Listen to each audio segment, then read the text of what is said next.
Good morning, everyone. Good to see you all. I want to start today talking about multilateralism. The Trump administration wants multilateral institutions to function, to actually work. But multilateralism, just for the sake of it, just to get together in a room and chat, doesn't add value. That brings me to the International Criminal Court, a thoroughly broken and corrupted institution.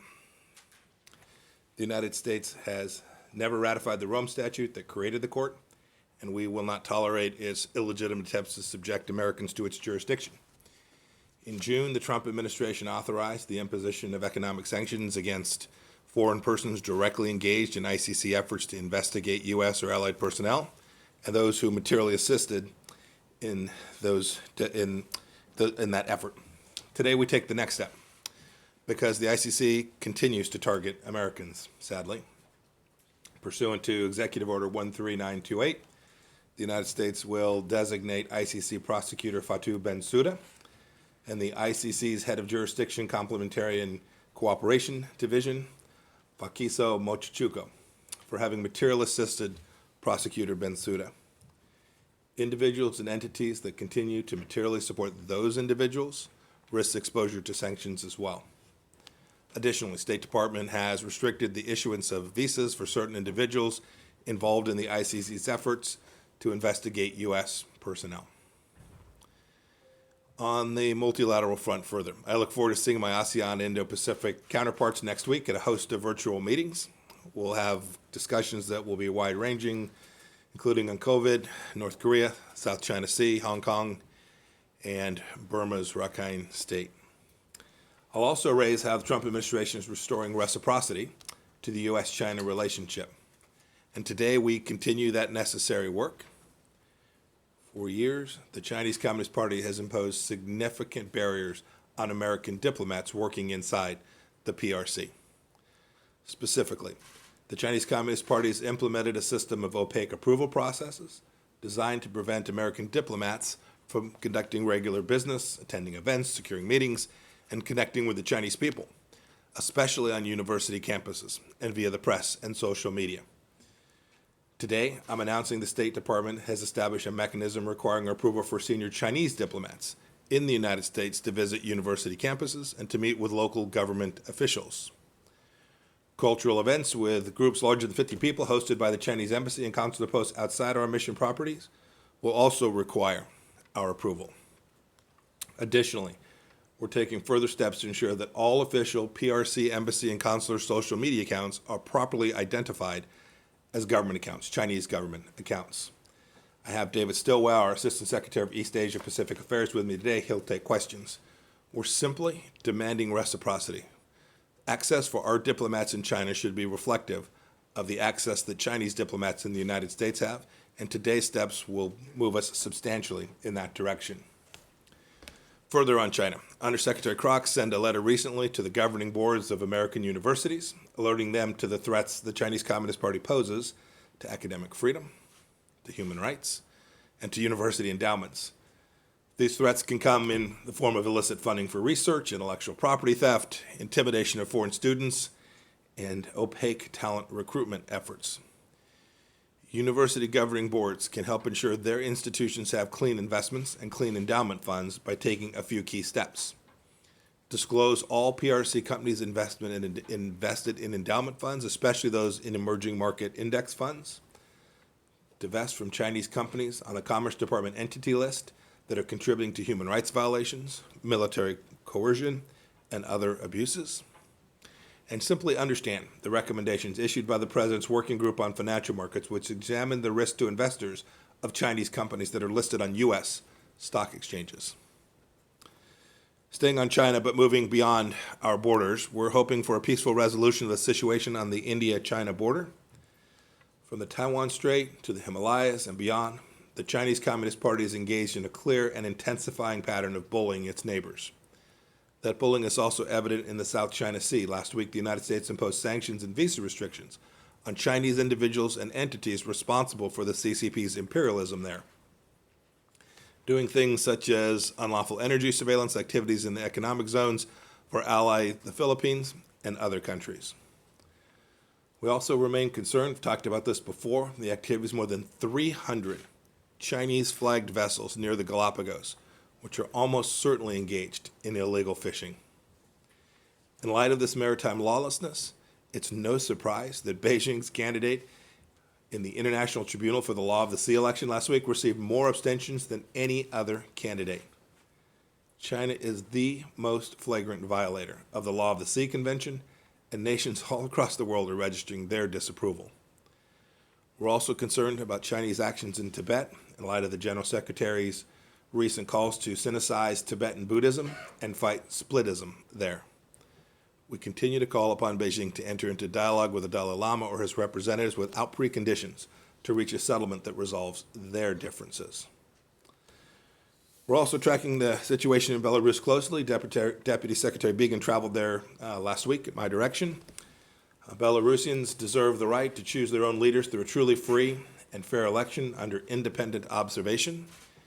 We demand an immediate end to the violence against them and the release of all who are unjustly detained, and that includes U.S. citizen Vitaly Cheryshev. We're closely coordinating, too, with our transatlantic partners and are together reviewing significant targeted sanctions on anyone involved in human rights abuses and oppression. Turning to the Middle East, where I just got back from a productive trip and where we have senior officials there today. The region is changing rapidly thanks to President Trump's leadership, building up ties between Israel and its neighbors. The Abraham Accords are clear proof of just that. So is the first ever direct flight from Tel Aviv to Abu Dhabi, which took place this week, and the first direct flight between Israel and Sudan, which I was honored to make during my trip. Additionally, at every stop, I urge my counterparts to stand united against the Islamic Republic of Iran's threats to the region, which leads to my next point. 40 years ago this month, the Iranian regime arrested 9 members of the Baha'i National Spiritual Assembly of Iran. No one has heard from them since. Sadly, we must conclude that these 9 individuals met the same fate as the more than 200 other Iranian Baha'is who have been executed for peacefully practicing their faith. We ask the international community, when will Iran's regime be held accountable for those crimes? In Africa, we welcome the news that Sudan's civilian-led transitional government initiated a historic peace agreement with several opposition groups. That's good news. They suggested to me when I was visiting them that would likely occur. Good on them. And here close at home in the Western Hemisphere, the United States candidate Mauricio Claver Caron is the right person for the presidency of the International Development Bank. The vote, currently scheduled for September 12th, should not be delayed. It should happen that day. And on Venezuela, 34 countries have now joined the growing international consensus in favor of a transitional government. More and more nations know that the fraudulent National Assembly election scheduled by Maduro for December 6th of this year will neither be fair nor free.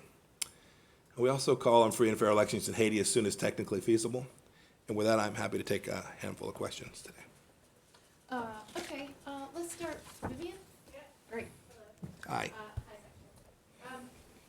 I wanted to ask you about your decision to address the RNC from Jerusalem. There was guidelines sent to State Department staff advising against participation in any partisan politics. And so what message does that send to the men and women of the State Department? Also, obviously, the House Foreign Affairs Committee has raised this issue as part of its complaint against you. And so if you can address all those issues, please. All I can say in my role as Secretary of State, I did this in my personal capacity. All I can say in my role as Secretary of State is the State Department reviewed this, was lawful, and I personally felt it was important that the world hear the message of what this administration has accomplished. Okay, Christina? Thank you. The yearly U.S. government China report, military China report came Yes, out yesterday. yesterday. It said that China intends to double its nuclear warheads in the next 10 years and grow its global and naval presence. How do you think the U.S. and its allies should respond, and what do you think is the most alarming trend of China's military? So what was in that report yesterday doesn't come as news to anyone who's been following this issue for the past years. This administration is the first one that has truly called out the Chinese Communist Party for this military aggression, this buildup that has undertaken, and then, of course, responded to it. We've done a number of things. First, the president's put the largest defense budgets in American history in front of Congress, and they've passed it, $700+ billion. 2 years running. So we're making sure that America has the tools it needs to respond to any threat, including threats that emanate from the Chinese Communist Party. Second, on particular pieces of this, I'll give you an example, the nuclear weapons. We have implored the Chinese to be part of our strategic dialogue. We've suggested it's in their best strategic interest, it's in our best strategic interest, it's in the world's strategic interest to reduce the risk from these most dangerous weapon systems. And we're in productive conversations with the Russian on this very thing. If the Chinese Communist Party is serious about participating on the global stage and being a nation of size and scale that is part of this community, then it has an obligation. When you build out a nuclear arsenal with the kind of missile testing, more missile tests in China last year than I think all Western nations combined. If you're going to be serious, you have to use those in a way that is consistent with how nations undertake their obligations under the nuclear proliferation treaties, and all those obligations, written, unwritten, signed, and unsigned, and then they should enter in these strategic conversations. Well, we want to make sure that the risk of using those weapon systems in particular is diminished, and we stand ready to have them join this conversation with the Russians. I hope that they will. Secretary, a deputy to President Erdogan just said that Washington partial lifting of arms sale to Cyprus will agitate the conflict in the eastern of the Mediterranean. How do you respond to that, and how do you assess Turkey's influence in the Middle East? And on Lebanon, sir, if I can, the French president just wrapped a visit to Beirut. He met with all political leaders, yet we have Assistant Secretary David Schenker in Beirut, and he did not meet with any political leaders. Is this a message, and are you coordinating with the French on any initiative? So as for Lebanon, we're certainly in close conversations with the French. We shared the same objective. Ambassador Hale was in Beirut several weeks back now. He met with a number of political leaders. The objective is the same. Business as usual in Lebanon just is unacceptable. I think President Macron said the same thing.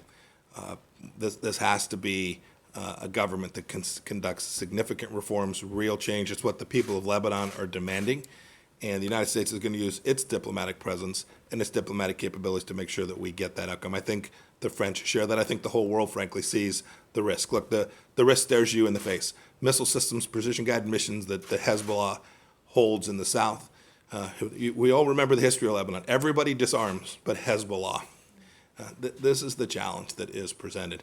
And so those people who are either part of that or are playing footsie with Hezbollah should know that that's not productive. It's not what the people of Lebanon want, and it's not what the regional security situation demands. So I'm confident that the United States, the French, and all of us who are working there on the ground, both to meet the immediate needs and the result that flowed from the explosion that took place now several weeks back, as well as the longer-term challenges that are presenting in Lebanon. We'll all work on it together. And on Turkey? You asked about the decision we made yesterday, or announced yesterday, with respect to Cyprus. It's been a long time coming. We've been working on this for an awfully long time. We know that this decision was announced in light of heightened tensions in the Eastern Mediterranean, but we thought it was the right thing, and so I made the decision we would move forward with it on the timeline that our decision was reached. President Trump's been in conversations with President Erdogan. He's spoken to the Prime Minister in Greece. We're urging everyone to stand down, to reduce tensions, and begin to have diplomatic discussions about the conflicts that exist there in the Eastern Mediterranean, the security conflicts, the energy resource conflicts, the maritime conflicts. They need to sit down and have conversations about this and resolve this diplomatically. It is not useful to increase military tension in the region. Only negative things can flow from that. Thank you, sir. I'll take a couple more. Thanks, Mr. Hi. How do you justify the U.S. not joining the WHO-led COVAX effort to provide a vaccine globally when more than 170 other countries have joined?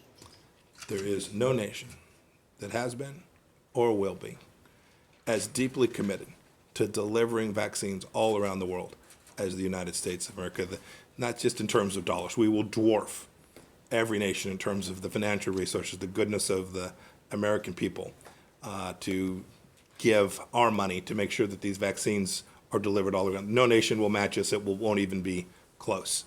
But it is also imperative that when we do that, we need to do so in a way that's effective. It's not political, that it's science-based. And what we have seen demonstrated from the World Health Organization, that it is not that. Jose. Yes, it's a question on Mexico. U.S. energy groups have written letters to you and others in the administration expressing concerns about developments in the energy sector in Mexico. They complain about the lack of legal certainty, investors' rights for U.S. companies in Mexico, taken by actions taken by the Mexican government. What is the Trump administration willing to do to defend U.S. interests in Mexico in the energy sector? And has this been risen to the presidential level? You know, most importantly, I'm familiar with this issue. We want American companies to have the opportunity to invest down in Mexico. It's what the USMCA was designed to achieve. We think there's been real progress there, but make no mistake, we've been clear. This isn't about, you talked about what we do to defend American interests down there.